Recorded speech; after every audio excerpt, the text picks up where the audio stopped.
Assalamualaikum warahmatullahi wabarakatuh. Alhamdulillah, bersyukur pada Allah Subhanahu Wa Taala. Hari ini kita sambung lagi dengan kuliah kita khusus untuk tulang.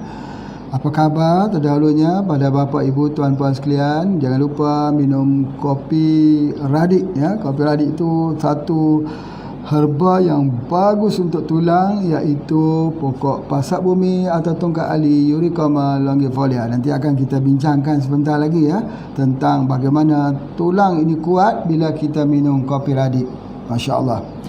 Baik, sebelum itu ya Pak Haji nak cerita sikit pasal tulang dan bagaimana tulang ini dia berkembang, bertumbuh sama dengan perkembangan manusia daripada kecil sampai besar. Tetapi bila sudah sampai kepada, kalau wanita tu kita panggil masalah menopause, dah mula jadi osteoporosis ya. Jadi menyebabkan tulang itu jadi lemah dan sebagainya.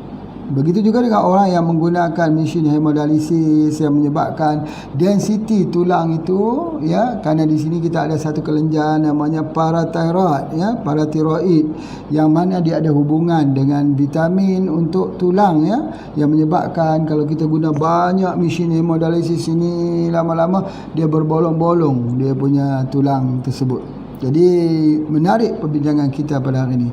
Cumanya di mana pintu kita nak masuk ni hari ini ni? Nak mula dengan penyakit, nak mula dengan racun, nak bermula dengan apa ya? Pak Haji ingin untuk membawa satu penulisan ya yang telah ditulis oleh seorang mufti kerajaan Mesir. Di dalamnya buku itu, bukunya kecil saja, menceritakan tentang hasil-hasil peninggalan, pengobatan atau juga penemuan-penemuan orang Islam yang masa yang lepas, masa-masa yang lalu, sama ada dalam masyarakat orang Arab kah, dalam masyarakat apakah, tetapi itu dikenali sebagai hasil penemuan, hasil penelitian. Salah satunya ialah Moringa oleifera. Moringa oleifera, bukan Moringa aloe vera. Aloe vera tu lidah buaya. Oleifera ni ataupun olivera ni munggai ni. Olivera, aloe vera, lidah buaya. Jadi oleh sebab itu maka di sini dapat kita lihat ya, pokok munggai atau pokok kelor atau juga orang panggil pokok apa lagi ya, pokok moringa lah. Itu di antaranya. Jadi ini menjadi bahan perbincangan kerana banyak sekali di rumah kita. Kalau di Lombok tu, ketika Pak Haji turun daripada pesawat nak sampai di Lombok, maka nampak berderetan pohon-pohon yang cantik. Seolah mula-mula Pak Haji ingat pokok pine, iaitu pokok ru yang ditanam. Rupanya makin rendah pesawat tu, makin rendah, rupanya ialah pokok kelor. Masya Allah ya. Dan kalau kita tahu bahawa Moringa oleifera ini digunakan di dalam pengobatan Arab, ada nama-nama Arabnya ya. Nama Arabnya dikenali sebagai Biana Zaituni. Cantik namanya, Biana Zaituni. Zaituni. Jadi maksudnya nak mengambil bagaimana orang kata apa, bagaimana kelebihan daripada pokok zaitun sampai disebut sebagai Biana Zaituni. Begitu juga disebut sebagai Moringa.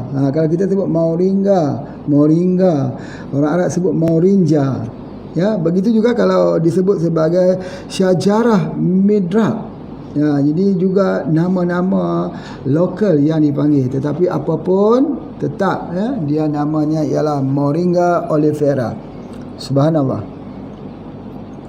Rupanya moringa ini telah diguna sejak zaman dahulu ya. Di Mesir pun menggunakannya ya. Mereka menggunakan baik untuk manusia, baik untuk haiwan. Seperti mana dalam filosofi kita, sesuatu yang baik untuk manusia baiklah dikonsumsi oleh haiwan. Jadi itu adalah antaranya. Jadi apakah kelebihan kepada moringa ini? Cuma pengkhususan Pak Haji pada hari ini nak cakap, nak cerita bahawa moringa ni untuk tulang, untuk masalah tulang. Bila moringa ni kita ambil lah, kita ada kapsul moringa ya, di HP ada kapsul moringa. Yang mana kapsul ini bila kita ambil, lihat apabila ibu itu hamil, anaknya itu membesar, dia perlu kepada kalsium. Ya, anak itu yang besar dalam kandungan ibu itu perlu kepada kalsium. Dia ambil kalsium daripada kalsium ibu. Maka pada ketika itu, maka bolonglah gigi ibu, gugurlah gigi ibu kerana kalsium tak cukup, ya, tak cukup diambil, ibu tak cukup makan sumber kalsium, maka pada ketika itu maka diambil daripada gigi ibu bolong. Kalau tak cukup lagi, ambil daripada tulang-tulang ibu. Bila dia ambil begitu, ibu rasa sakit dan sebagainya. Jadi oleh sebab itu, kalsium yang kita perlu ialah ketika dalam kandungan ibu itu lagi, kalsium diperlukan. Jadi ibu harus mengambil moringa. Ibu harus mengambil kelor. Untuk apa? Untuk bekalkan kalsium pada anak. Kalau anak sudah kuat kalsiumnya, jadi nanti insya-Allah, ya, dalam pembinaan anak, ya, kita tahu bahawa ketika anak itu nak mula membesar, maka Allah ciptakan tulang terlebih dulu. Tulang belakangnya terlebih dulu. Terbentuk tulang belakangnya, maka tulang itu baru dibungkuskan dengan daging. Kalau sempurna tulang belakang itu, maka sempurnalah anak tersebut, tidak mengalami kecacatan. Tapi kalau tulang belakang itu tak sempurna, maka anak akan mengalami masalah kecacatan. Jadi nak lahirkan anak yang sempurna ini, tulang belakang itu kalsium. Kalsium campur fosforus. Kesemuanya ada di dalam ini. Jadi oleh sebab itu, macam mana nak dapat anak yang sempurna? Tulangnya sempurna, sifatnya dan otaknya pintar. Anak itu diberi makan moringa melalui susu ibu apabila salah pun melahirkannya. Jadi artinya ada dua di sini. Yang pertama ketika ibu hamil, yang kedua ketika ibu melahirkan anak. Jadi kena ambil dia punya moringa ini. Malah moringa ini memperbanyakkan air susu ibu. Masya Allah, ya. Jadi oleh sebab itu maka moringa ini dia menguatkan tulang. Kita dapat lihat nanti, ya, kita dapat lihat lagi ibu-ibu yang telah mengambil, mengkonsumsi moringa, anaknya cepat, kuat, tulangnya keras, dia tak jadi lembek, dia tak jadi lemah. Ya, itu adalah antaranya, ya. Jadi dia boleh angkat kepala itu. Dan kalau kita nak tengok, ya, bahawa moringa ini juga selain pada tulang, dia baik untuk otak. Ya, kita bagi pada orang-orang yang ada masalah pikun, Alzheimer. Kita bagi dah dengan moringa ni. Insya-Allah dia tak jadi pikun, dia tak jadi Alzheimer. Jadi anak-anak pun begitu juga. Nanti bila kita sudah bagi dalam kandungan, dia jadi cerdik. Macam mana nak tahu ketika anak tu lahir dia cerdik? Macam mana? Kita lihat pada matanya. Kalau anak itu kita lihat dia tengok kita pergi begitu, dia pun meleret begitu, dia pun melihat kita, berarti anak ni cerdik. Kerana mata itu dia berjalan dengan otak. Jadi anak ni berfikir sejak daripada kecil lagi. Itu di antaranya. Bagaimana nak dapatkan anak yang ketika dia lahir, mata dia terbuka, tengok, boleh lihat orang, boleh faham, seolah macam faham. Baru 1 hari dilahirkan. Sebab apa? Sebab otaknya itu, di antara motorik nerve dan neural nerve-nya itu, dia bergerak. Ya, saraf-saraf di bahagian otak dan juga saraf-saraf motoriknya bekerja. Ya, betul, ya, dalam pekerjaannya. Bagaimana sumber kalsium? Ini kalsium yang kita ambil daripada sini. Masya Allah. Jadi oleh sebab itu, kalau kita tengok kalsium ni biasanya kita ambil susu. Ya, susu. Seperti mana yang Pak Haji sebut bahawa tidak semua orang sesuai dengan susu.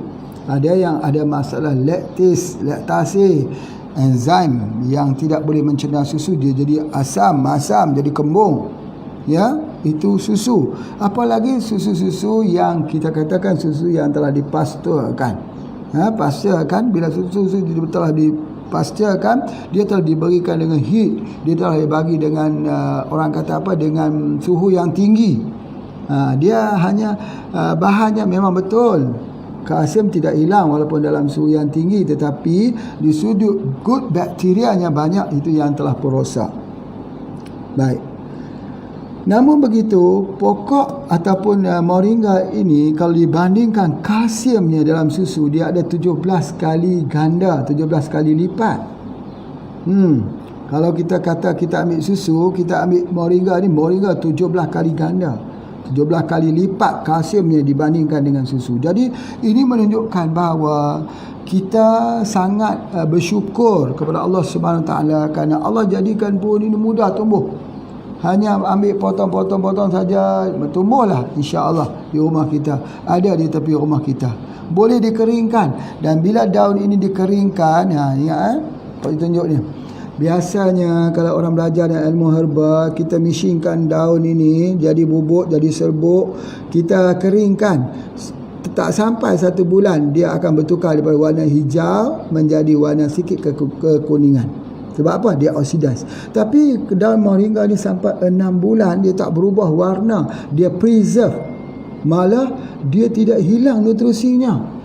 Itu menunjukkan bahawa bagaimana Allah menjadikan pohon ini adalah pohon untuk manusia. Baik, soalannya ya, tadi kita dengar ada dalam nama Arabnya ya, Baina Zaituni. Soalannya kenapa dinamakan, apa dipanggil biana ya, Biana Zaituni.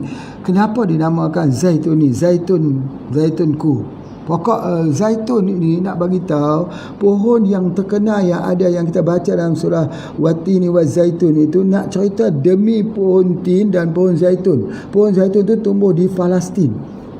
Di Palestin. Ya, jadi pohon zaitun itu juga disebut sebagai pohon yang barakah. Ya, ketika berlaku Isra' Mi'raj Nabi sallallahu alaihi wasallam, di mana Rasul itu dimi'rajkan, maka Allah kata dikelilingnya, dikelilingi dengan barakah. Barakah itu adalah pohon zaitun. Tahukah kita di manakah banyaknya pohon ini? Banyaknya pohon ini. Ya, pohon ini duduk tumbuh berdampingan dengan pohon zaitun. Masya-Allah. Dia duduk di Palestin. Ya, kemudian dia menyebar di seluruh tanah India. Dia masuk ke Nusantara di tempat kita. Dia pergi ke tempat, ke negara-negara di Nusantara ni. Tetapi tahukah kita bahawa itu adalah satu teman baiknya zaitun. Teman baiknya zaitun. Bila teman baiknya zaitun ini, dia jadi obat yang baik. Kalau zaitun itu, kita dah belajar dah bagaimana miracle-nya zaitun. Dia pun miracle juga. Ya, sahabat ni, teman baik ni lebih kurang lah sama dengan yang utamanya itu. Misal kata sebagai contoh ya, sebagai contoh apa dia? Minyak zaitun. Minyak zaitun ni kalau kita panaskan dia, dia tak seperti minyak yang lain. Kalau kita panas minyak yang lain, pertama dia mendidih, kemudian dia jadi smoke, dia jadi asap. Ya, jadi oleh sebab itu bila jadi asap, bila sesuatu minyak jadi asap, kita masak jadi asap, keluar asap, menandakan dia sudah rosak, dia sudah jadi karsinogenik, dia sudah jadi karsinogen. Tetapi minyak zaitun dia mendidih tapi dia tak keluar asap. 100 darjah Celsius panas mendidih, tak keluar asap. Dia akan keluar asap dalam suhu yang jauh lebih tinggi. Jadi berlaku kepada minyak ini. Minyak ini sama juga. Minyak daripada pokok moringa ini juga, buahnya itu kita tahu ya, kalau kita ambil buah dia tu berat, buah dia tu 40%-nya adalah minyak. Dan minyaknya itu tak bau tengik. Minyak dia tak bau tengik. Malah minyak itu bukan hanya tidak bau tengik, tetapi minyak tersebut dia tidak jadi oksidas. Sebab tu yang hebat tu, minta maaflah, dalam kajian mendapati bahawa mami, bukan mami itu bukan mak kita, bukan apa, mumi tu orang mumi, mami, mumi. Mumi ni orang yang mati zaman Mesir dulu ni. Ya, yang disimpan, disimpan dalam piramid itu sebagainya menggunakan apa? Madu lebah dan juga minyak daripada daun kelor. Kenapa? Minyak daun kelor ni dia preserve, dia tak tengik, dia tak rosak. Jadi berapa banyak orang tahu tentang minyak daun kelor ni.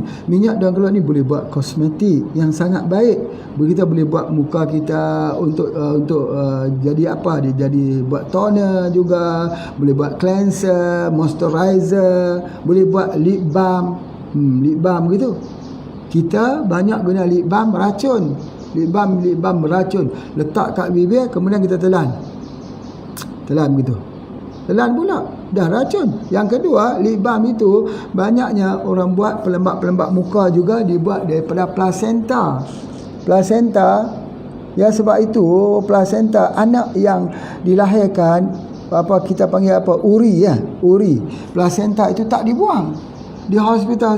Mana ada buang, mana ada itu. Kalau zaman dulu ya betul, kita ambil bawa balik rumah, dikebumikan dan sebagainya. Tapi secara komersial di dalam dunia ini, bagi negara-negara bukan negara umat Islam lah, plasenta tu tak diambil.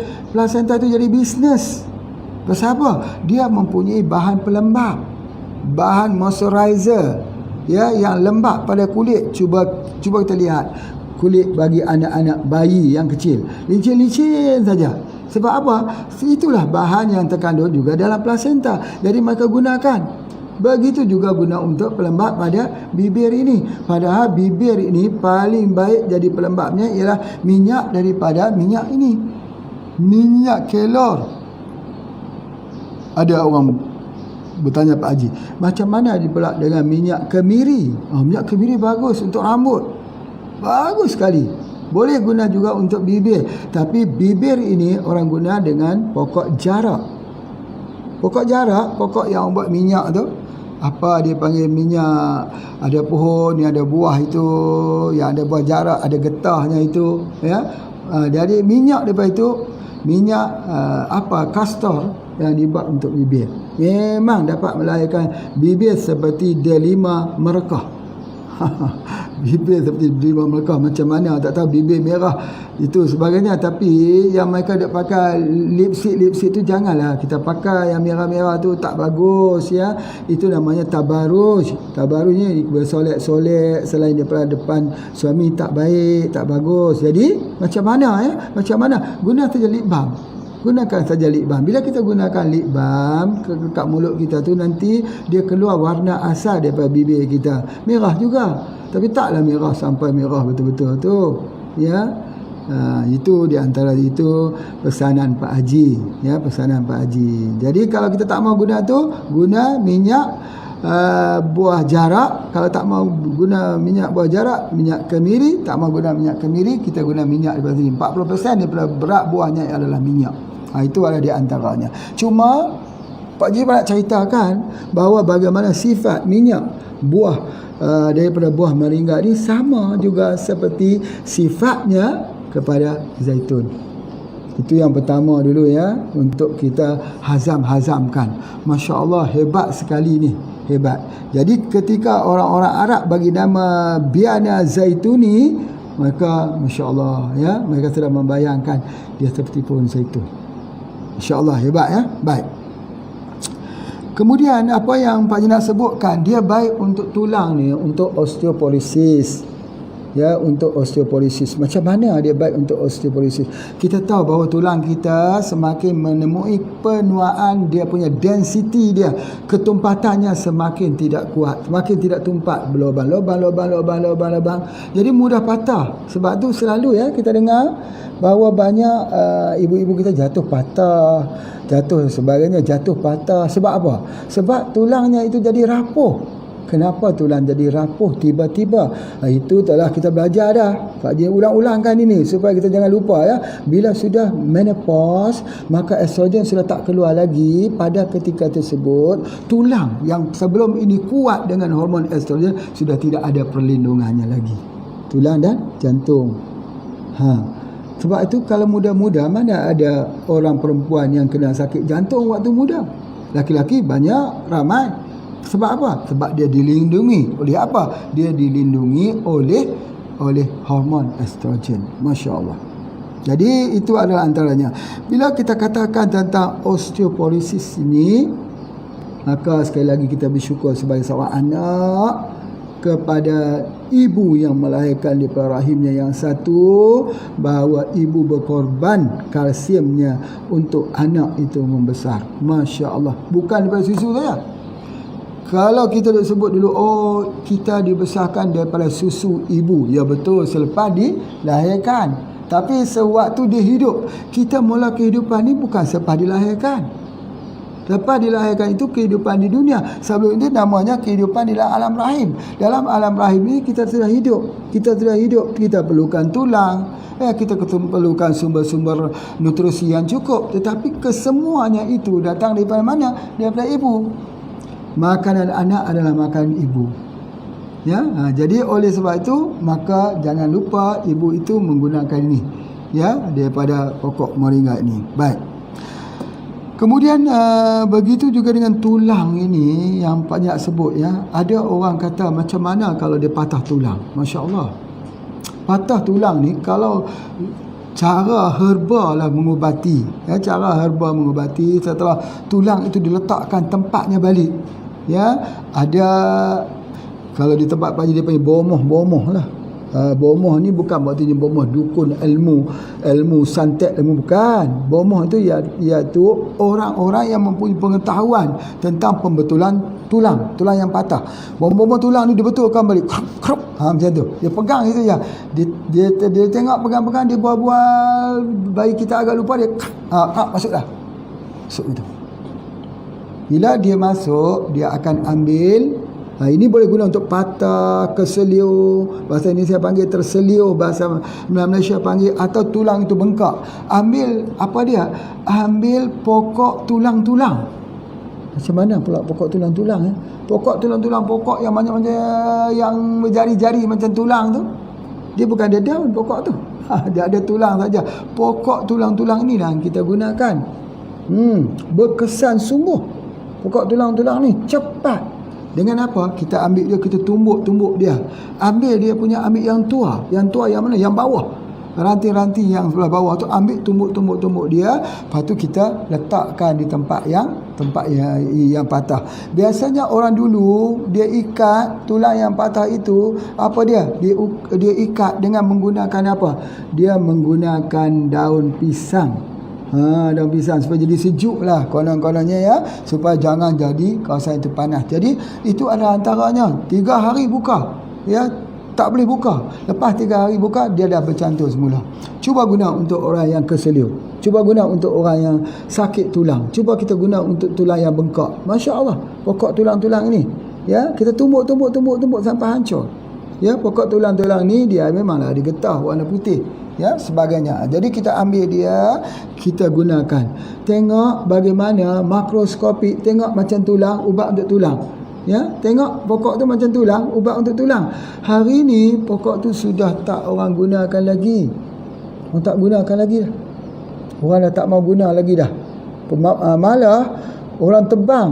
Dia kata bahaya ni pokok ni sebab ada getah, kalau kena mata anak-anak boleh jadi buta sebagainya. Ya, pokok tulang-tulang sudah hilang daripada halaman rumah kita hari ini. Dulu kalau di kampung, tiap-tiap kampung pasti ada pokok tulang-tulang ni. Sekarang 10 buah kampung belum tentu ada satu pokok tulang-tulang. Malah setempat pun kadang-kadang tak jumpa lagi. Alangkah ruginya ilmu dan pengetahuan ini hilang terus-menerus, hasil daripada pengamalan nenek moyang kita yang kita abaikan. Itu yang pertama yang Pak nak sebut. Pokok tulang-tulang kita gunakan. Ya. Begitu juga dengan daun melung, ya. Daun melung. Jadi ada yang boleh kita gunakan daun melung untuk kita ikat, tapi nantilah dulu, ya. Kalau cerita pokok tulang-tulang pun kita tak berapa nak tahu. Daun melung lagi-lagi lah tak tahu. Nak cerita pula daun melung tu macam mana pula lah Pak Haji. Nanti dululah kalau begitu. Datang ya ke sini, ikutlah kursus pintar herba baru boleh tunjuk. Ya, kalau tidak memang susah nak tunjuk. Semalam pun bila kita cerita pasal pasal pokok kita panggil pokok temu mangga, ya, banyak orang mesej temu mangga tu macam mana Pak Haji, temu putih kah? Kita kata temu mangga, dia kata ini kunyit putih kah? Kunyit putih lah. Temu mangga. Aku tak pernah dengar. Aku di Jawa pun tak pernah dengar. Aku tahu hanya temu ireng saja. Ya, orang Jawa ke, orang tak Jawa ke, kalau dia tak belajar herba, macam mana dia nak tahu? Ada temu dia ada macam-macam. Temu mangga, temu ireng, temu kunci, temu lawak. Macam-macam lagi. Dia punya temu pauh. Masih ada lagi. Temu mangga lain, temu pauh lain. Masya Allah. Lagilah kita tidak tahu. Kesemuanya itu masuk dalam zanjabil. Jadi oleh sebab itu maka kita cuba belajar sikit-sikit ya. Jangan pernah rasa kecewa dan rasa tak mau belajar. Belajarlah. Ini herba yang dah langka. Tak ramai orang yang dah tahu dah tentang pengetahuan-pengetahuan ini.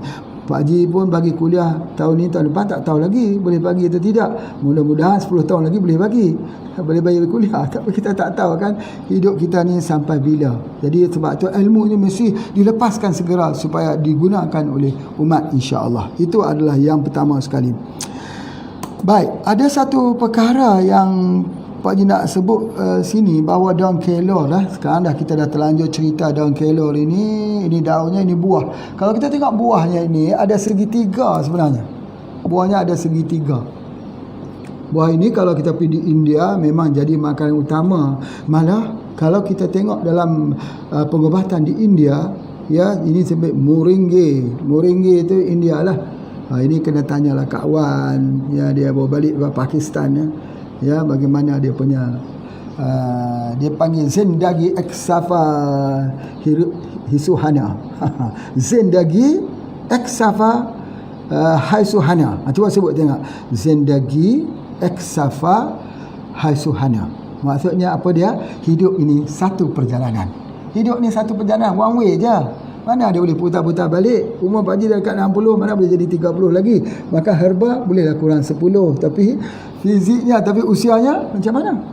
Jadi itu antaranya disebut Zindagi. Zindagi. Zingiba officinale. Zingiba offinale. Ya, iaitu pokok halia Zindagi kehidupan. Okey, itu okey, kita teruskan lagi ya apa yang Pak Haji nak cerita ni. Okey, dia ni untuk ubat apa? Khasiat buah sama dengan khasiat daun. Tapi khasiat akar berbeza. Tengok ya. Buah dan daun ini dia mempunyai ada 5 penyakit utama. Potong, rebus, minum. 5 penyakit utama. Buah segitiga. Mana ada buah segitiga? Adakah buah dalam dunia ni segitiga? Mana? Cuba tunjuk dekat Pak Haji satu buah yang segitiga. Kacang benir bukan segitiga. Ya, okra segitiga, bukan, segi 5. Ya, lagi apa lagi? Rebung mana ada segi? Lagi apa lagi? Buah pisang. Pisang segi berapa? Pisang pun tak segitiga. Tak ada. Susah. Kalau nak cari segitiga, kalau ada pertanyaan lah di dalam pertanyaan besok-besok lah, bila-bila Pak Haji ada buat dalam pertanyaan, hadiahnya seekor anak kambing, katalah macam tu. Apakah dia buah yang mempunyai segitiga? Buah segitiga. Buah durian. Mana ada durian segitiga? Ya, ini dia buah dia. Oleh kerana dia segitiga, maka dia disebut, kalau pokok kalau pohon segitiga. Pohon segitiga seperti rumput, macam-macam kita tengok rumput ada batangnya segitiga, itu dipanggil rusiga. Rusiga, batang bersegitiga. Tapi kalau buah bersegitiga dia panggil apa? Wallahu alam. Pak Haji pun tak tahu. Kalau buah segitiga tak tahu. Tapi tahu kata buah ni segitiga. Baik, masya-Allah. Ada 5 ubat yang bagus sekali. Yang pertama, seperti mana yang Pak Haji sebut, dia untuk tulang. Untuk tulang lah. Bagus sekali. Ya, jadi oleh sebab tu ada kapsul kita kalau tulang meletup-meletup kerak. Itu macam mana kita nak hilangkan meletup itu? Yang ni kena belajarlah urutan krep. Urutan krep, pijatan krep Pak Tata. Pak Tata apa khabar? Mudah-mudahan ikut juga program kita ni. Ini alhamdulillah ada pijatan krep, ya. Dan juga kita boleh bekam Dr. Zaidul Akbar, masya-Allah, di semua teman-teman Pak Haji semua ni orang-orang soleh-soleh, masya-Allah. Dan juga pada semua teman-teman kita yang berada di mana saja, ya. Jadi itu adalah antaranya. Tetapi bila kita bunyi tulang banyak ni, kita pergi buat kiropraktik dekat Pak Tata, maka kita juga kena ambil moringa. Jadi sebab itu amalan yang dibuat oleh Pak Tata sendiri, ya, wallahu alam lah. Yang Pak Haji lihat dari jauh-jauh, lama tak jumpa Pak Tata ni, beliau juga bagi herba. Selepas dia betulkan tulang belakang tu, dia bagikan herba. Masya-Allah. Bagus sekali. Itu ada salah satu daripada pelengkapnya. iaitu kiropraktik, pembetulan tulang belakang, diikuti dengan berikan herba atau juga dibuat dengan al-hijamah bekam. Kita jangan tinggallah, iaitu sunnah-sunnah Nabi sallallahu alaihi wasallam dalam pengobatan. Ya, kita yakin yang semua itu adalah Allah. Kita hanya buat saja, kita hanya pukul saja. Yang akan menjadikan jalan itu adalah Allah. Ya, itu adalah di antaranya. Baik, itu adalah osteoporosis. Untuk tulang, hamil, selepas bersalin, kita ambil dia moringa ini. Sangat-sangat bagus. Itu adalah yang pertama. Yang kedua, dia juga sangat baik untuk penyakit DM. Yang ni yang menarik ni. Menarik ni sebab dia warna hijau. Cuba kita tengok. Kalau Pak Haji selalu duk sebut yang hijau, apa? Spirina. Bagus untuk orang yang ada masalah DM. Sebab orang yang DM dia jadi lemah, letih, lesu, longlai, loyo. Tu dia. 5, mengantuk gitu, tak semangat saja, nak berbual pun pejam mata saja. Kenapa? Sebab dia tak ada tenaga. Tenaga dia mesti ambil pada mana? Mesti ambil daripada tenaga suria. Macam mana nak ambil daripada tenaga suria? Tenaga suria jatuh ke atas daun-daun yang hijau. Ya, daun-daun yang dia panggil alfalfa yang hijau. Bila dia turun atas daun-daun yang hijau, daun-daun yang hijau dia menukar menjadi tenaga kimia baik untuk membekalkan energi kepada manusia. Dia mengandungi protein yang tinggi. Ya, kita jangan sebut kata soya saja protein tinggi. Ini mengandungi protein yang tinggi, masya-Allah. Ya, lebih tinggi pada Yakult. Ya, Yakult yang kita makan itu pun ada protein. Ini lagi tinggi. Subhanallah. Jadi oleh sebab itu, maka dia baik untuk penyakit DM. Orang penyakit DM ini, kenapa dia menjadi kurus? Kena kurus DM type 2. Ada satu DM yang dipanggil DM, disebut sebagai diabetes mellitus insulin dependent. Ini type 1 atau jenis yang pertama. Orang kena DM yang bergantung kepada insulin. Satu hari 4 kali injection insulin atau 2 kali. Ya, sebab dia bergantung kepada insulin. Yang satu lagi, dia itu yang tidak bergantung pada insulin. Ya, yang tak bergantung kepada insulin. Tapi dia makan diri, dia jadi kurus, kecil, dah lemah, akhirnya tak boleh bangun tidur saja, akhirnya nak bangun tempat tidur pun tidak ada tenaga. Soalnya kenapa tak ada tenaga? Soalnya ke mana perginya tenaga, energi. Jadi sebab itu dalam herba ni kita kena faham. Pak Haji dah sebut bahawa tenaga itu asalnya kepada bumi ini. Itu Allah sebut wasyam, asyam, demi matahari. Macam mana kita baca watini wa zaitun, begitu juga wasyam, demi matahari. Wasyamsi wa duha. Ya, demi matahari dan waktu duha.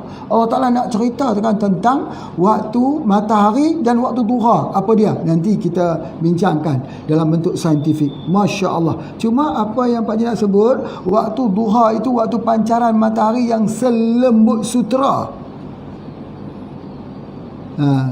Pancaran matahari ini ada infrared. Infrared itu waktu petang kita nak tidur tu tidur tak boleh. Ada ultraviolet ni, Masya Allah, itu waktu duha, itu waktu pancaran matahari yang paling berpotensi tenaganya. Waktu duha itu kata Rasulullah ni sepenggalah, matahari naik sepenggalah, kemudian sebelum sampai waktu matahari menegak. Waktu matahari menegak tu kita dah tak boleh solat dah, waktu yang diharamkan. Ya, jadi itu adalah di antaranya.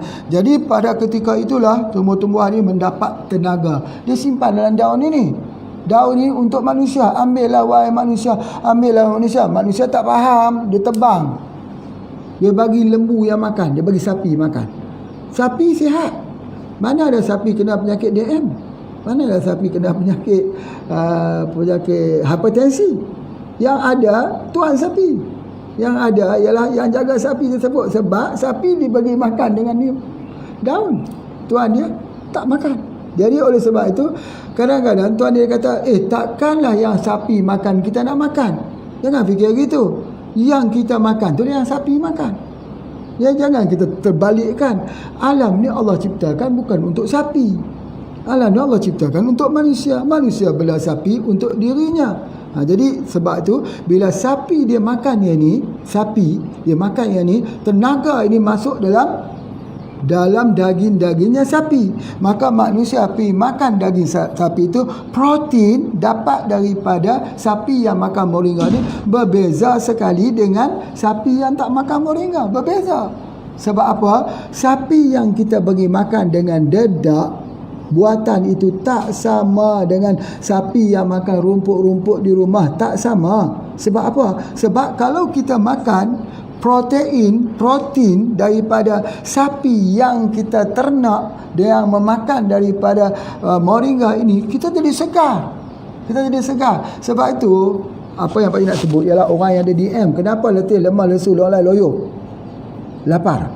Lapar itu yang lain okey, lapar sentiasa. Saat nak makan lagi, tak lagi nak minum lagi minum lagi, tak mau kenyang-kenyang sebagainya. Jadi sebab itulah maka apa yang Pak nak sebutkan sini, bahawa jangan lepas orang yang ada masalah DM, jangan tinggal, sama ada spirulina ataupun mengambil daripada moringa. Spirulina itu ialah daripada fauna dan flora daripada lautan dan juga daripada daratan. Daripada lautan itu diwakilkan oleh spirulina, di daratan diwakilkan oleh moringa. Kedua-duanya mempunyai fasilitas yang sama. Masya Allah, yang sama. Kecuali kalau ada orang bertanya kita, apakah perbezaan di antara spirulina dengan moringa di sudut kelebihan? Kita pun jawapannya sebenarnya ialah moringa itu terdapat di gunung-gunung, di bukit-bukit atas bumi, sementara spirulina itu duduk dalam laut. Salah. Bukan jawapan itu. Kelebihan. Maksudnya kelebihan ini. Apa kelebihannya? Di sudut nutrisi, spirulina tidak mempunyai vitamin C. Betul Kak Haji bercakap ni. Kena rujuk semula. Sejauh Pak Haji. Tetapi moringa mempunyai vitamin C yang tinggi. Masya Allah, ya. Jadi moringa ini untuk vitamin C. Untuk apa? Kulit kita. Tapi Pak Haji, aku minum ini, aku rebus, aku minum, tulangku ngilu-ngilu. Pula orang kata untuk sakit tulang, dia kata dia rebus, tulang jadi ngilu. Kenapa pula? Sebab ni ada sebab. Dengar ni, kita ada kategori darah kita. Ya, ada darah yang kalau rebus ini dia jadi ngilu. Darah apa? Darah AB. Darah AB. Siapa darah AB? Semalam darah AB lagi yang jadi banyak kanser, dan darah AB juga ngilu-ngilu. Bukan, nanti banyak lagi, kita panjang lagi kuliah kita, nanti darah lain pula. Darah AB ni kalau ambil ni dia ngilu. Jadi oleh sebab itu maka dicadangkan, ambillah yang kering, jangan ambil yang basah. Kalau kita rebus ini, kita rebus minum, dia jadi ngilu sebab dia sejuk, dia anti radang, dia anti inflame. Jadi oleh sebab itu kita keringkannya. Bila kita keringkannya, maka yang kering itu lebih berkualitas daripada yang basah. Baik. Betul kan ni, yang kering lebih baik daripada yang basah? Macam mana kita nak tengok? Mari kita membuat penelitian umum dulu. Baik. Pak Haji nak tanya kepada bapa ibu sekalian, ada jahe, ada halia, kita ambil. Satu halia hidup, satu halia yang kita keringkan. Yang mana baunya lebih kuat? Yang hidup atau yang kering? Ini dia punya soalan dia. Sebab apa? Nak tengok bahan ni, kemunculan bahan. Maka jawapannya, halia yang kering itu, jahe yang kering itu baunya lebih kuat daripada jahe yang basah. Sebab dia memunculkan satu tindak balas kimia yang lain yang mengeluarkan bau yang kuat. Masya Allah. Kalau gitu, kita nak guna yang hidup ataupun yang kering? Tengoklah. Kalau kita kata ini kita tak boleh guna yang hidup, nilu, kita rebus tiap-tiap hari, Masya Allah. Oh, Pak Haji baru teringat, maaf bagi orang yang di Palu, Ibu Mira dan tim-tim kita yang dekat Palu, apa khabar hari ini? Setiap kali Pak Haji pergi ke Palu, inilah dia masakan yang istimewa daripada Sulawesi. Allahu Akbar. Itulah kadang-kadangnya Pak Haji berjalan-jalan, tengok pokok moringa ni, ingatlah Palu. Bila, kapan nak boleh pergi ke Palu lagi. Sebab setiap kali pergi, dibuat sayur lepas ini. Masya Allah. Sayur, saya santan tu lah. Saya lemak-lemak tu. Allahu Akbar. Sebab itu, orang Palu, orang Sulawesi, orang Kalimantan, orang Jawa, orang Lombok. Orang Lombok, cuba tengok kulit. Cantik-cantik ya. Macam tu juga dengan orang di Thailand. Ada teman-teman kita daripada Thailand tak disapa pula, nanti ambo Pak Haji dia kata tak ingat kami daripada Thailand pula. Orang Thailand ni jangan lupa, ibu Pak Haji pun orang sana juga. Orang Thailand kulit memang cantik-cantik, halus-halus, sebab kita makan pulut ketan. Setiap pagi tu pulut yang kita makan. Cerita pasal pulut ni, Masya Allah lah, makan dengan ikan kering. Bulan puasa ni, Masya Allah ya, boleh order dengan kita ikan kering, ikan daripada laut ni, pantai murni dan sebagainya. Masya Allah. Tapi nak bagi tahu kata kulit menjadi halus dengan makan ketan. Halus saja begini dan sebagainya. Begitu juga dengan kelor. Kalau kita ambil ini, Masya Allah, kulit jadi halus. Sebab apa? Dia ada vitamin C. Ya, dia ada vitamin C. Masya Allah, ini yang Pak Haji nak sebutkan. Jadi oleh sebab itu, orang yang ada masalah DM ni, yang kedua, bukan soal kepada gula yang lebih, bukan sebab 5L letih, lemah, lesu, longlai, loyo, lapar. Itu 6L tu bukan 6L tu saja. Yang paling masalah sekali orang yang ada masalah kencing manis ni ialah stres. Itu yang masalahnya. Dia tak mau cakap dengan orang, dia nak duduk sorang-sorang, dia nak bawa diri, ya.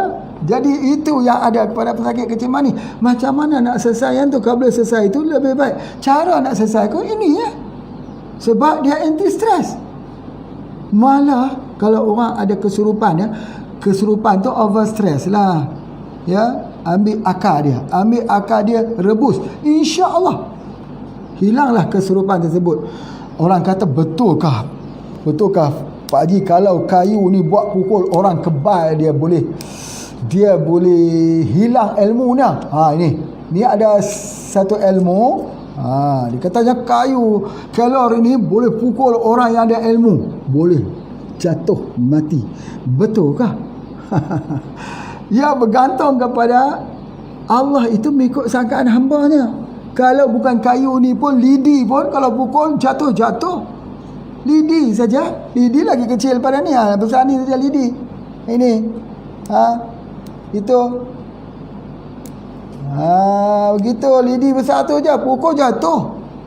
Allah itu mengikut sangkaan hamba-hambanya, mengikut kehendaknya. Kalau orang tu sudah jadi ahlullah, tongkat itu boleh jadi senjata.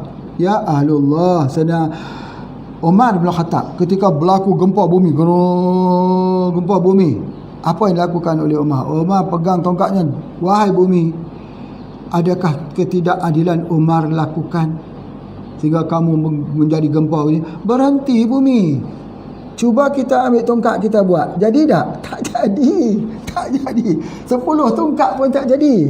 Pak Haji ada macam-macam tongkat. Ada daripada bambu lah, ada daripada kayu kokor lah. Kayu kokor tu berat sangat, Nasuha bagi beli di Mesir tu, nak bawa Allah, tongkat tu saja 1 kilo.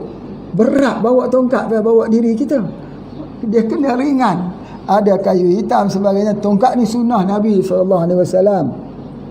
Ya, jadi kalaulah Pak Haji jalan bawa tongkat itu, orang kata style ni Pak Haji ni bawa ni, tujuan ni nak style. Bukan style lah.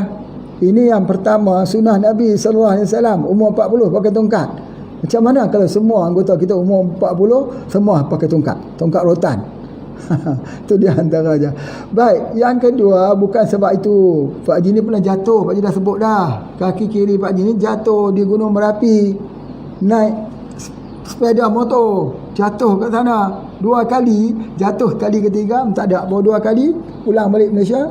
Alhamdulillah, kalau jatuh lagi sekali, junam jatuh terus mati.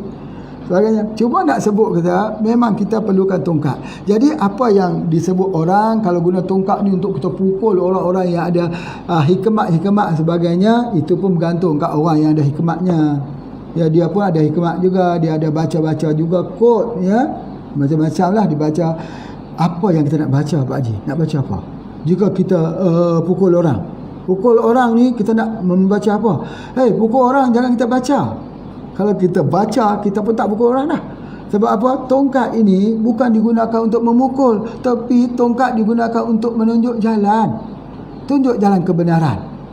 Ya? Jadi tongkat itu yang ada di tangan kita bukan untuk memukul.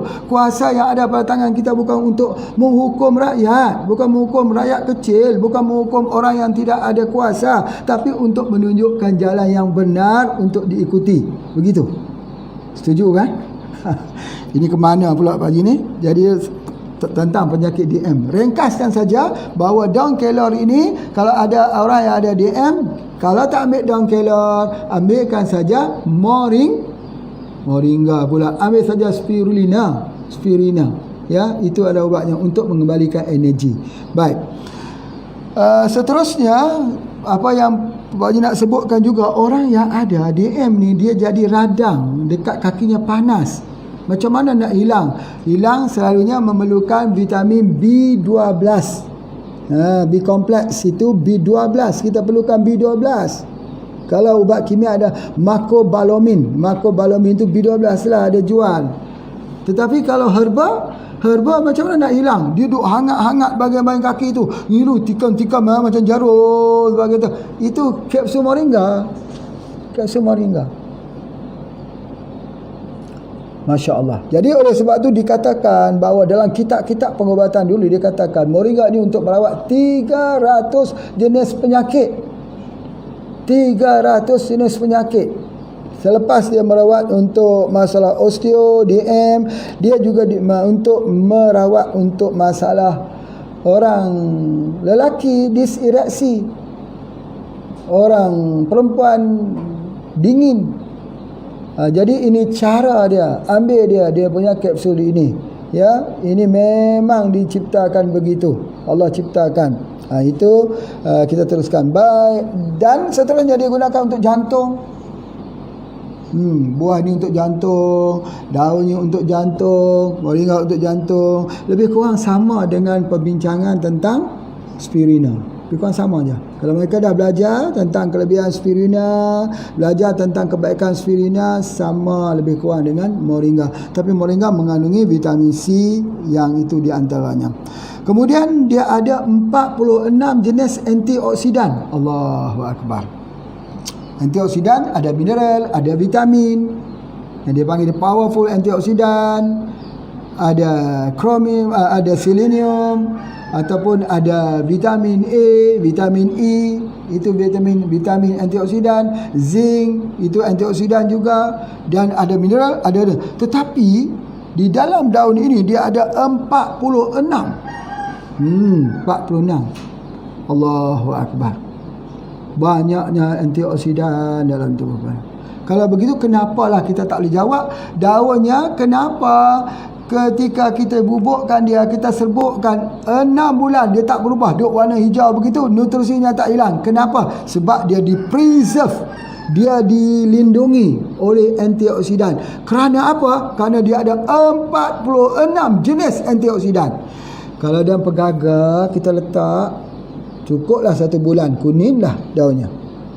Gagal pun ada antioksidan juga, ada powerful antioksidan juga, tapi tak semacam kelor. Kelor lebih kuat lagi, lebih kuat. Kalau dia boleh tahan pada daunnya, kalau kita manusia ambil, manusia pula tahan pada tubuh badannya. Sebab tu kalau bapa pergi tengok di Bali, di Lombok, kita tengok orang-orang tua-tua hidup panjang-panjang. Sihat mereka. Ya, sihat.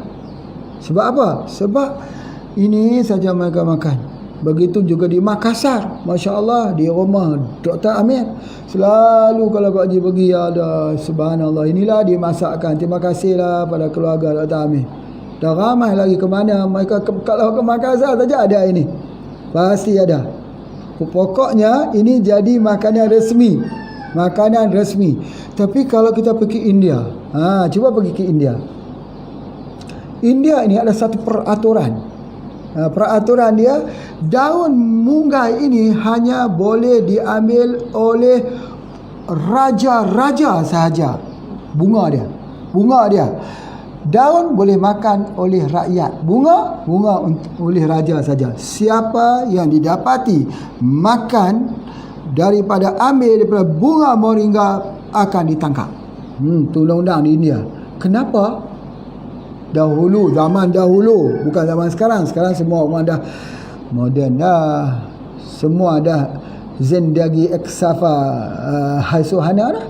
Sekarang dah semua macam tu dah. Hidup satu perjalanan dah. Jadi semua orang dah boleh makan dah. Dulu tak boleh. Kenapa? Sebab bunga daripada moringa ni warna kuning, dibuat teh diraja. Jadi hari ni kalau tuan-tuan pergi ke rumah teman-teman kita di India, kita duduk-duduk situ, dia akan angkat satu teh.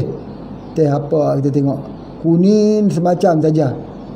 Ya, kalau kita pergi ke negeri China, dia orang angkat ginseng. Oh, teh ginseng. Bangga mereka angkat. Oh, ginseng. Bangga mereka. Sikit je dalam itu, tapi cara minum pun kena ada cara, kena pegang macam ni. Macam tu. Dia kena minum macam tu. Minum ada cara. Tak boleh macam kita minum macam tu. Pegang macam tu kita tak boleh. Dia pegang jari kecil ni duduk sebelah bawah. Ya, dia pegang macam tu. Minum dia macam tu. Macam Jet Li lah, Kung Fu Jet Li tu macam tu lah. Lebih kurang. Baik, apa yang Pak Haji nak sebutkan, ketika kita pergi ke China bangga dengan ginseng. Kita pergi ke India bangga dengan bunga moringa. Hanya boleh diambil oleh keluarga diraja saja. Kalau angkat itu menandakan bahawa kamu adalah tetamu yang terhormat bagi keluarga kami. Itu artinya. Macam orang Arab lah. Kalau kita pergi ke rumah orang Arab, dia angkat kopi, tak sama macam orang kita angkat kopi. Kita kalau pergi ke rumah kita, angkat kopi menandakan selamat datang. Kita buah-buah lagi, ini kopinya. Tapi orang Arab, kalau kita pergi angkat kopi, menandakan dia suruh kita balik. Habis dah perbincangan. Berarti kalau sudah angkat kopi, setelah tu habis dah, balik lah. Habis, jangan duk bercerita lagi. Kita kalau angkat kopi, untuk banyak cerita lagi. Itu budaya bagi sesuatu bangsa. Baik, tetapi kalau China terkenal dengan ginsengnya, jika India terkenal dengan bunga moringanya, kita terkenal dengan kopi apa? Soalannya, kita terkenal dengan minuman apa? Orang datang, ini kebanggaan kami. Apa dia? Kopi Radik. Kopi Radik lah kebanggaan kami. Jangan angkat pula kopi kapal air kah? Kopi kapal angin kah? Tak boleh angkat gitu. Kita bangga dengan kopi Radik. Macam tu. Sebab kita anggota kepada Kopi Radik. Sebab untung Kopi Radik untuk kembali kepada umat, kembali kepada pesantren, kembali kepada anak-anak yang sedang hafal Quran. Kami senang Pak Haji. Kalaupun Pak Haji tak bagi bonus pun tak mengapa. Tapi untungnya bagi kepada sekolah kami sudah senang. Betul kan begitu? Di Indonesia pun selalu sebut macam tu, Pak Haji, tidak mengapalah. Ya, yang pentingnya kami membelinya tidak ada poin pun tak mengapa. Kenapa? Untungnya kami tahu kembali kepada pesantren. Ya, terima kasihlah kalau begitu. Ikhlas yang tinggi. Tapi kalau nak ambil bonus pun tak mengapalah, hak bapa ibu sekalian. Ya, itu adalah antaranya. Baik, cumanya apa yang Pak nak sebut, dia ini dikenali sebagai apa ya? Pohonnya dipanggil sebagai apa? Raja herba. Raja, Sultan herba. Pasal apa? Sebab orang boleh hidup di suatu masa di Kongo dulu ketika kehabisan makanan. Orang tak ada nak makan apa. Jangan sampai COVID-19 ini kita tak ada sampai makan apa. Kalau tak ada makan apa, beras sudah tidak ada, jagung sudah tidak ada, apa semua orang sudah sakit, nak pergi tanam jagung pun tak ada. Ini 6 bulan boleh hidup makan ini saja sebab dia lengkap nutrisinya. Ini saja. Maka kerana jasanya yang memberikan makanan kepada orang yang tak ada makan dan orang tu boleh survive, boleh hidup kerana nutrisinya, maka WHO mengisahkan dia sebagai raja herba. Jasanya. Kerana dia beri kepada orang ini, maksudnya daunnya itu bermanfaat, dia dikenali sebagai raja herba. Jadi oleh sebab itu maka setiap tahun ada, tahun ini saja yang tak dirayakan, Hari Maulid. Alhamdulillah di awal-awal pagi tadi, ya, Pak Haji sudah mengarahkan supaya ditanam 1000 pokok kelor ini. Sebenarnya kita sudah ada 400 di tempat kita di Kok Diang di Bukit Batu Hitam. Ya, di bawah projek kita di sana sudah ada 400 yang telah dikembangkan. Di pohon kita yang sudah besar-besar pun sudah ada. Tetapi hari ini ditambah lagi menjadikan 1000. Sebab apa? Sebab dia yang pertama sekali, kalau kita guna untuk makanan ayam, ya, makanan ayam, kita pelaskan dekat situ, dia boleh meningkatkan kenaikan berat badan 25 hingga 32%. Tinggi tu. Ya, tinggi 32% daging ayam. Ya, kalau untuk susu dia sampai boleh pergi ke 43% peningkatan susu. Masya-Allah, alangkah baiknya kalau peternakan ayam kita selepas ini menggunakan daun kelor. Minta tolong bagi mereka-mereka yang mengikuti program Pak Haji bersama dengan Pertanian Hidayah yang belajar, ya, supaya apply, masukkan di dalam makanan kita itu. Kalau kita ada azola, dulu kita masuk Pak Taufik yang berada di Madura, ya, di mana, dan teman-temannya Pak yang berada di seluruh Indonesia lah yang mengikuti program penyuluh pertanian itu, masukkan di dalam makanan kita itu, rebus sekali dengan bekatur, dengan jagung, beri kepada makan. Dia akan cepat menaikkan berat badan ayam dan juga susu daripada ternakan susu. Masya Allah. Itu yang Pak Haji nak sebutkan. Dan Alhamdulillah, ya, dia mengandungi, ada di sini kita panggil 18 asid amino, ya, 18 asid amino, 15 jenis vitamin, dan antioksidannya ada 46. Itu subhanallah. Dan dia ada 36 jenis bahan anti radang dalam tubuh badan kita. Masya Allah.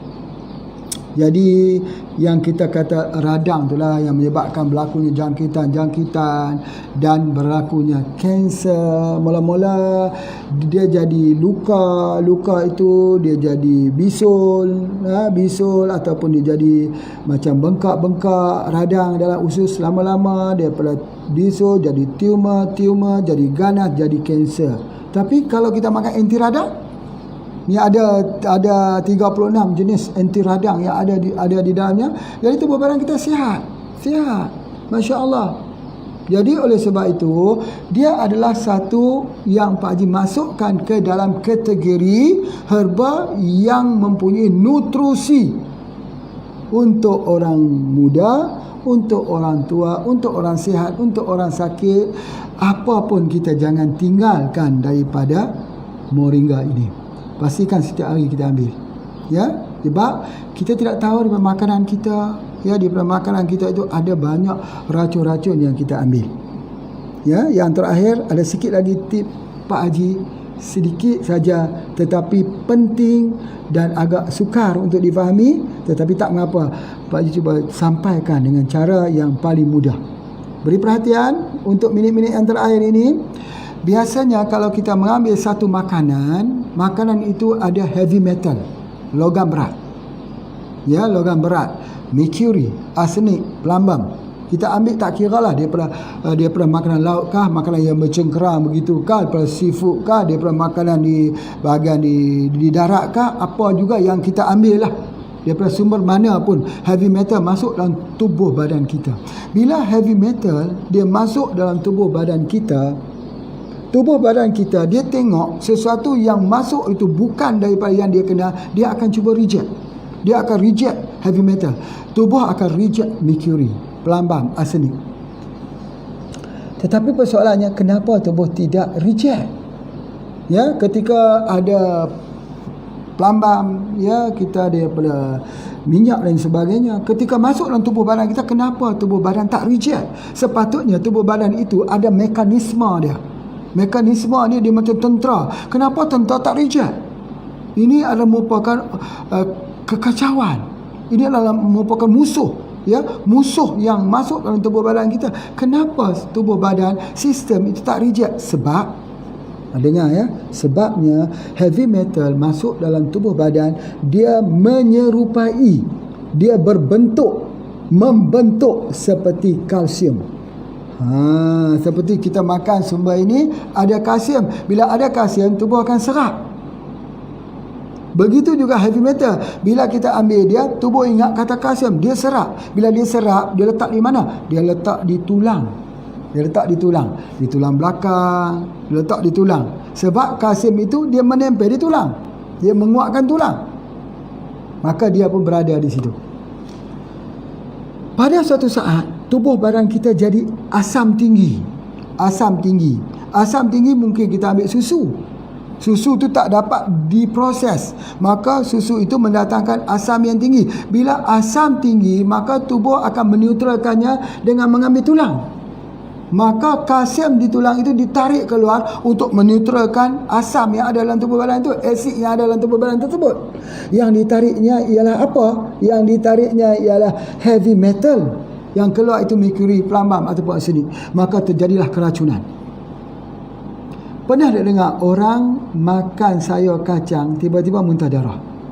Bukan kacang itu. Kacang itu mendatangkan asam, asid dalam tubuh badan. Bila asid, maka tubuh akan cuba untuk meneutralkannya. Yang keluar adalah mercury, pelambang, arsenik. Maka dia racun susunan tubuh badan kita. Pecah pembuluh darah, kita muntah darah. Itu sebabnya. Bahayanya tubuh badan itu asam. Macam mana cara nak menghilangkan tubuh badan daripada jadi asam? Inilah dia pohonnya. Yang kedua ialah kopi radik. Masya Allah. Kopi kan asam, Pak Haji. Betul. Itu telah Pak Haji jelaskan. Kalau kopi 100%, apatah lagi kalau kita ambil Arabica, itu asamnya tinggi daripada Robusta. Tetapi di dalam kopi kita ini ada pokok pasak bumi yang pahit. Pokok pasak bumi itu ada kalsium yang tinggi. Sebab itu, kalau ibu-ibu yang hamil, kalau dia minum kopi radik ini ketika hamil, dia tak jadi kram. Cuba kita tanya ibu-ibu yang hamil yang ada kram. Kalau nak hilang kram ini, kita kena ambil apa? Spirina, betul. Ambil daun kelor, betul, hilang kram. Hilang kram juga ambil daripada kopi radik. Sebab dia ada kalsium daripada sumber pokok pasak bumi itu ke Ali. Baik. Jadi oleh sebab itu ketika kita ambil dia ketika hamil tak kram. Yang kedua, dia tak ngilu tulang. Yang ketiga, dia tak gugur gigi. Yang keempat, tulang anak tu sempurna, tak jadi kecacatan. Yang kelima, bila dia nak lahirkan anak itu, maka dia tak boleh makan. Dia tak boleh makan. Dia terpaksa berpuasa, ibu terpaksa berpuasa pada ketika tersebut. Ketika dia nak push anak itu keluar, nak meneran anak itu keluar, dia sudah tak ada tenaga. Kalau dia terus saja dia buka itu 2 cm, 4 cm, 6 cm. Tapi macam mana kalau dibukanya 2 cm itu sampai 8 jam? Dia hilang tenaga. Lemah. Bila anak tu nak keluar, dia tak ada tenaga untuk nak menolak anak itu keluar. Maka dia minumlah kopi radik. Kopi radik bagi instant energy. Terus keluar. Anak keluar. Kemudian tulang anak kuat. Kemudian ibu kuat. Ibu tak kena penyakit dingin. Selalunya perempuan kena ambil ubat lepas habis salin. Kalau tak ambil lepas habis salin, dia jadi dingin, jadi tak sihat, dia jadi meroyan, dia jadi baby blues, dia jadi kesemua, jadi penyakit-penyakit jiwa. Tapi bila dia ambil kopi radik, dia tak jadi begitu. Dia jadi sihat. Maka bila dia minum pula pada setiap hari, dia segar. Seolah-olah seperti dia ambil jamu, seolah-olah seperti dia ambil ubat selepas bersalin. Ubat lepas bersalin itu ada di mana? Dalam kopi saja. Masya Allah. Kalau ditambah lagi para maria, ditambah lagi dengan herba-herba yang lain, itu bagus, itu yang terbaik. MPH dia ambil, dia sapu minyak bubuk dan sebagainya. Tetapi kalau dia ambil kopi radik saja, dia sudah sihat. Daripada dia duduk saja, tak minum apa, minum teh saja, minum kopi yang tidak ada apa herba di dalamnya, baik dia minum ini. Jadi cuba bayangkan, kalaulah semua orang hamil, semua orang bersalin, semua orang nak bersalin, semua orang selepas bersalin minum kopi radik, bayanglah tengok berapa triliun agak-agaknya kita dapat satu bulan. 1 tahun menjangkau 18 triliun. Soalan biasa, kalau Pak Haji dapat 18 triliun nak buat apa? Katalah di Indonesia kapal api dapat 18 triliun 1 tahun. Itu dia para analisa yang telah dikeluarkan. Masya Allah, hebat. Baik, kalaulah katalah satu hari Pak Haji dapat 18 triliun juga macam kapal api, hasil perniagaan kopi radik, yang kopi radikku dan radikku ini, black radik ini dapat 18 triliun. Apa yang Pak Haji nak buat? Itu dia soalan. Menarik soalan ni. Soalan yang selalu diulang-ulang. Ibu bapa jika dapat banyak tu, apa yang nak dia buat? Bapa, ibu, kalau dapat sebanyak 18 triliun. Pak Haji dah tahu dah ni ada bayangan besar Pak Haji. Yang pertama yang Pak Haji nak buat ialah kita bagi ubat gratis untuk COVID-19 ini, percuma, gratis. Seluruh Indonesia kopi radik diberi gratis saja kepada seluruh orang di Indonesia. 300 juta Pak Haji? Ya, 300 juta. Kita habislah 18 triliun. Apa kita nak jadi permasalahan bisnes kita ini? Nanti kita dapat lagi. Kita bagi semua. Kemudian kita buat doa munajat bahawa ya Allah, tolaklah penyakit COVID-19 di Indonesia dan seluruh negara umat Islam ini. Keluarkanlah ya Allah. Minta. Dan kita minta yang hafiz-hafiz, yang hafal-hafal Quran, yang ada di mana saja Al-Quran ini diperdengarkan di semua tempat. Tidak ada bumi melainkan di situ akan kedengaran suara Al-Quran. Lagi, masih lebih lagi, ada 18 triliun, masih ada lagi. Apa lagi kita buat? Doktor-doktor yang ada, perawat-perawat yang ada itu, kita bagi mereka rehat. Kalau mereka rehat, siapa yang nak menjaga mereka? Ya, siapa yang nak menjaga orang-orang sakit? Tak begini. Maksudnya kita bagi, nanti selepas habis saja COVID ini berlalu, kita bagi honorarium. Kita bagi pada doktor-doktor ni insentif mengerjakan umrah, mengerjakan haji. Allahu Akbar.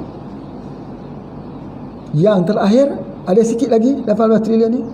Terakhir sekali kita publish mereka-mereka yang telah berkorban sebagai frontliner, yang menjadi orang di depan di Malaysia, di Indonesia, di mana kita publishkan. Inilah dia wira yang kita banggakan. Lagi habis dah 18 triliun. Habis. Kuburan mereka yang telah meninggal, ya telah meninggal itu kita tulis itu sebagai syuhada.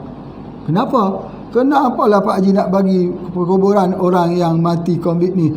Ialah orang Islam, Nabi kata kalau sudah mati kerana wabak penyakit ini, dia mati syahid. Mati syahid itu syuhada lah, kita tulis syuhada COVID-19. Allahu Akbar. Jadi itulah, kalau dapat 18 triliun 1 tahun. Baik, Pak Haji rasa itu saja yang Pak Haji nak sampaikan. Terima kasih banyak-banyak. Jumpa lagi pada program soal jawab nanti. Assalamualaikum warahmatullahi wabarakatuh.